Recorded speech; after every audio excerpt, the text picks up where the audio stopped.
and you have to look at the darkness of the void of your life and your terrible life that you have to live every single day. We think that you live in a society in which you are never able to help yourself, but furthermore, you live in a society, and I dropped the paper, one of the small paper. You live in a society in which basically you have extreme addiction to the idea that you live in a society in which you are never able to benefit yourself in real life, and therefore you try to always opt for virtual reality. On that basis, we on CG are very proud to propose. So a few things in this speech today. So first, I'm going to be going on to refutation of everything that we've heard from Max, and then I'm going to be going on to two main things. Firstly, about the uses and desensitization and why virtual reality in particular desensitizes you to the real world versus, for example, cartoons and other forms of entertainment. Secondly, on the idea of reality, because we heard a lot of very interesting philosophical analogies from them. I guess it's thanks to a private school education. Anyway, let's move on to some refutation. So firstly, they tell you that virtual reality is cheap. Okay, first, I probably can't afford a $10 thing. I'm pretty broke. But furthermore, either way on top of that, we think that that's not the most important thing that you should be getting out of this, right? Because the general idea with virtual reality is the fact that now you don't get the real things that really matter within your life. You don't get true interactions, right? Because they give you the examples of Hart and Nietzsche, right? So I bring you Plato's allegory of the cave, right? If you have shadows on the wall, are they real things or are they fake things, right? I think that they aren't real things because you never get to interact with real people. You never get that. But furthermore, I think that the importance of reality is you have a shared experience and you have a collective reality. That is something that you never get out of virtual reality, even though they say you have multiplayer. Right? I don't think you get a true shared collective because you never have true interaction face to face and hand in hand with another person.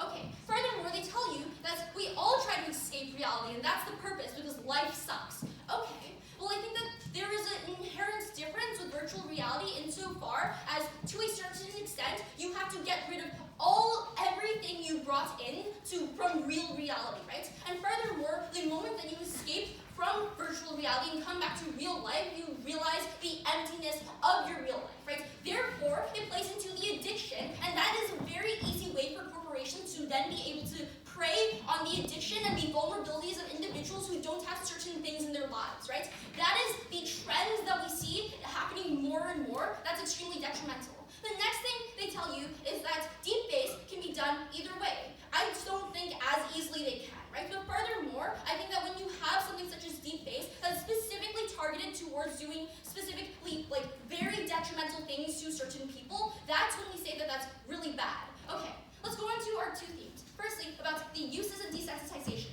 So firstly, Eric already tells you about sexism, right? Secondly, and I think it's still stacked, we don't really get something very good out of opposition. Secondly, the idea that we get is other minorities. We hear almost no response from opposition. Essentially what happens is you have the sensationalism of certain cultures. Their response to this, at best, is the idea that you have indie things coming out. I think virtual reality is leading in a direction in which large corporations realize the potential profits in preying on vulnerable people and therefore are going to move towards it. That's why you have people such as Nintendo or Samsung, probably, I don't know much about technology, moving towards these types of technologies, right? When you have the commercialization of this, then you have people who are going to be preying on pulling the heartstrings of the population, and therefore that's when things are going to get worse. Okay, they also tell you about prevention, and they bring up an example of robbing a bank. I think in reality, the main reason why people try to rob a bank is because they don't have money and because it's out of desperation. But even if we take them at their best and they are able to try to benefit themselves in some way, or they're going to be able to experiment, right? I still think you have the sensationalism. Eric brings this to you when he basically tells you at the end of the day what's going to happen is you never have the full experiences of, for example, the plights of being a woman, being the only woman in this entire round. But furthermore, the